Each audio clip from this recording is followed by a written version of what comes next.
ও মাম্মা, আজকে লাঞ্চের মেনুটা দেখিয়ে দাও তাহলে। আজকে লাঞ্চের মেনু তো এখনো তৈরি হয়নি, দেখাবো কি। আজকে লাঞ্চে এই যে কফি, আজকে হচ্ছে আমাদের কফি মেনু। আচ্ছা, কফি। আসলে ব্যাপারটা হচ্ছে আজকে অনেকদিন পর আমরা 5 জন মিলে একটু পিকনিক মুড বা পার্টি মুডে আছি বলতে পারো। এবার কে কে 5 জন, রিও বলো আগে।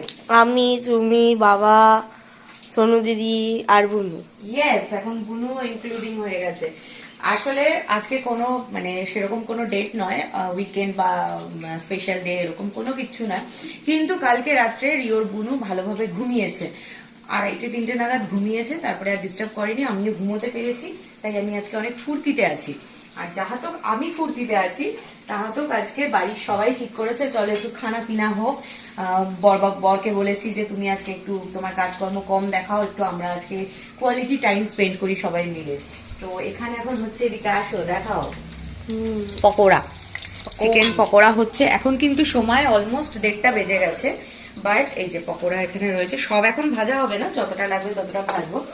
পকোড়া দিয়ে আমরা খাবো হচ্ছে এখানে কফি। বাহ, কফিতে 3 কাপ রয়েছে, তার কারণ হচ্ছে রিও আর রিওর বোনু এখনো কফি খায় না, তাই জন্য রিওর সোনু দিদি, আমি আর রিওর বাবা খাবো, ঠিক আছে, পকোড়া দিয়ে কফি। এরপরে আমাদের লাঞ্চ মেনুতে থাকছে হলো এই যে এখানে আলুর কিমা মানে আলু সেদ্ধ হয়ে গেছে, মানে আলু মাখা হয়ে গেছে, এখানে ময়দাও মাখা হয়ে গেছে। আজকে হবে হচ্ছে আলুর পরোটা, আর তার সঙ্গে এখানে মাটন কিমা সেদ্ধ করে নিয়েছি, মশলা রেডি হয়ে গেছে।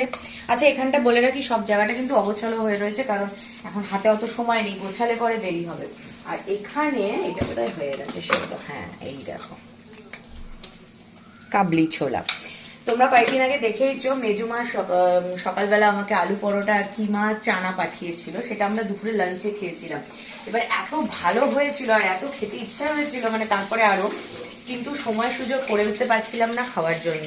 তো সেই জন্য আজকে ফাইনালি সময় পেয়েছি, বললাম চলো আজকে দুপুরে কোনো ভাত ঠাত এসব খাবো না, আলু পরোটা কিমা চানা করবো। তো অল্প করেই পরিমাণ বাড়িয়ে নিয়েছি এখানে।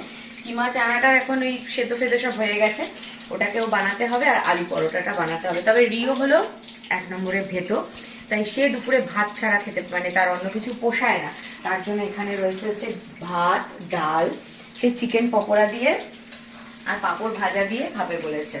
আর আমরা খাবো হলাম, বাকিরা খাবো হলো আলু পরোটা, তার সঙ্গে কিমা চানা। হয়ে গেলে দেখাচ্ছি দাঁড়াও।